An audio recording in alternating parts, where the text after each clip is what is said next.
ঠাকুর, মা, স্বামীজির শ্রীচরণে ভক্তিপূর্ণ প্রণাম জানিয়ে আজকের নিবেদন শ্রী শ্রী সারদা মহিমা স্বামী প্রভানন্দ। হরগৌরীর আদর্শ অনুসরণ করে রাম ও সীতা, বুদ্ধ ও যশোধরা, চৈতন্য ও বিষ্ণুপ্রিয়া, রামকৃষ্ণ ও সারদামণি এক গৌরবময় ভারতীয় ঐতিহ্যের বাহক। তারা প্রত্যেকে স্বামীর বাক্য পালন করেছেন। স্বামী ও স্ত্রী উভয়ের অনুরাগিণী ছিলেন। তাদের যৌথ ভূমিকা ছিল একমুখীন। শ্রী সারদার নিকটেও এই প্রাচীন আদর্শ ছিল সম আদরণীয়। তিনি আক্ষরিক অর্থেই ছিলেন রামকৃষ্ণময় জীবিতা। রামকৃষ্ণ পদানুগ হয়ে তিনি সব কাজকর্ম করেছেন। তৎসত্ত্বেও তিনি সর্বাবস্থায় স্বমহিমায় ভাস্বর ছিলেন। মায়ের অন্যতম সেবক স্বামী পরমেশ্বরানন্দ নিবিষ্ট চিত্তে লক্ষ্য করেছিলেন মায়ের জীবন।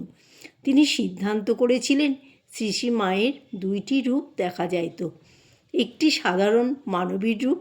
এই অবস্থায় মা সাধারণ সংসারীর ন্যায় দুঃখ, কষ্ট, শোক, তাপ সবই অনুভব করিতেন।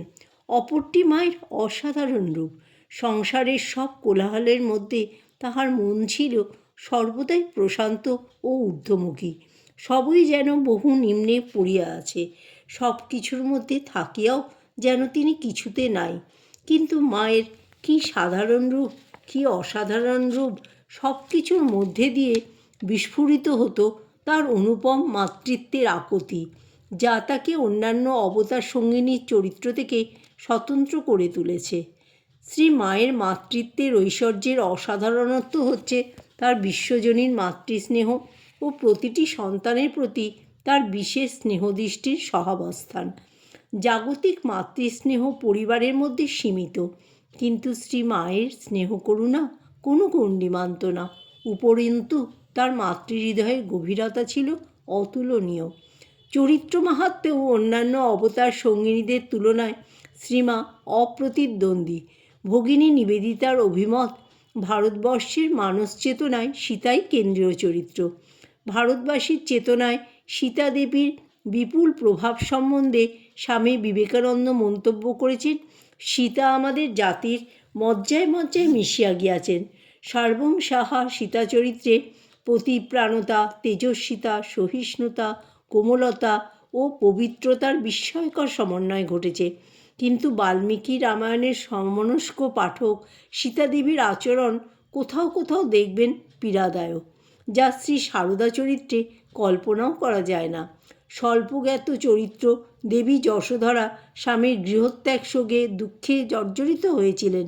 তিনি অনেককাল পরে স্বামীর পদাঙ্ক অনুসরণ করে ভিক্ষুণীর ব্রত গ্রহণ করেছিলেন।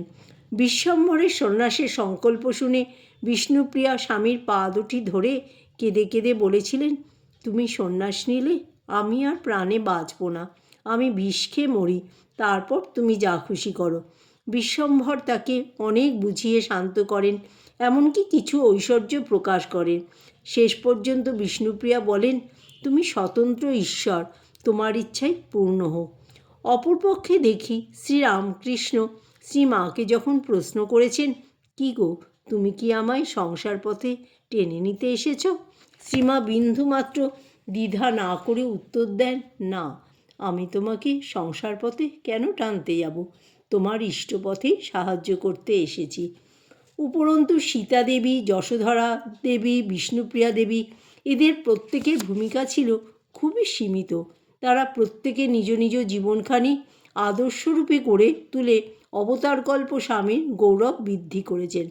এদিকে সারদা দেবী প্রথম ও একমাত্র অবতার লীলাসঙ্গিনী, যিনি স্বামী শ্রীরামকৃষ্ণের সহধর্মিণীর দায়িত্ব আক্ষরিক অর্থে ও ভাবার্থে পালন করেছিলেন। তিনি শ্রীরামকৃষ্ণের ধর্মসংস্থাপন কার্যে সক্রিয় অংশগ্রহণ করেছিলেন। শ্রীরামকৃষ্ণের আরব্ধ বেশ কিছু কার্য সুচারুরূপে সম্পন্ন করেছিলেন। সার্বিকভাবে বিচার করেই স্বামী প্রেমানন্দ শ্রীমা সম্বন্ধে মন্তব্য করেছিলেন, শ্রী শ্রী মাকে কে বুঝেছে, কে বুঝতে পারে? তোমরা সীতা, সাবিত্রী, বিষ্ণুপ্রিয়াজি, শ্রীমতী রাধারানী এদের কথা শুনেছ। মা যে এদের চেয়েও কত উঁচুতে বসে আছেন, ঐশ্বর্যের লেশ নাই। শ্রীমা অতুল চারিত্রিক সম্পদের অধিকারিণী এবং লোকোত্তর শক্তিসম্পন্না হয়েও সুসংবৃত। তিনি অনৈশ্বর্যের ঐশ্বর্য মাধুরী ধারণ করেই তৃপ্ত। তার ভাবচাববার অসাধারণ ক্ষমতা। তার এত সন্তান, তাকে তারা সম্মান করেছে, পূজা করেছে, তার চরণে লুটিয়ে পড়েছে। এত বৈভবের মধ্যেও মা ছিলেন স্বাভাবিক, অটল, অচঞ্চল। সে কারণে শ্রীমাকে চেনা বড় শক্ত। শ্রীমা সারদার স্বরূপ জানতে বুঝতে অধিকাংশ জিজ্ঞাসু ব্যক্তি ব্যর্থ হয়েছিলেন, কিন্তু শ্রীরামকৃষ্ণ তাকে ভালো করেই জানতেন। তিনি ইঙ্গিত করেছিলেন যে শ্রীমা যেন ছাইচাপা বেড়াল। শ্রীমায়ের অন্তরের ঐশ্বর্য সাধারণের অজ্ঞাত।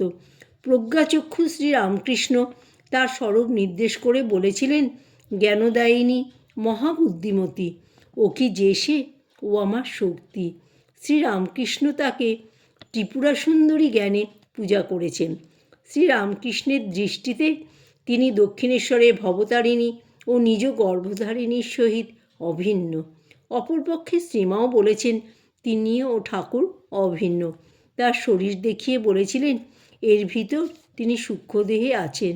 আবার এক সময় বলেছিলেন, যখন ঠাকুর চলে গেলেন আমারও ইচ্ছা হলো আমিও যাই। তিনি দেখা দিয়ে বললেন, না, তুমি থাকো, অনেক কাজ বাকি আছে। শেষে দেখলুম তাই তো, অনেক কাজ বাকি আছে। জয় ঠাকুর, জয় মা, জয় স্বামীজি।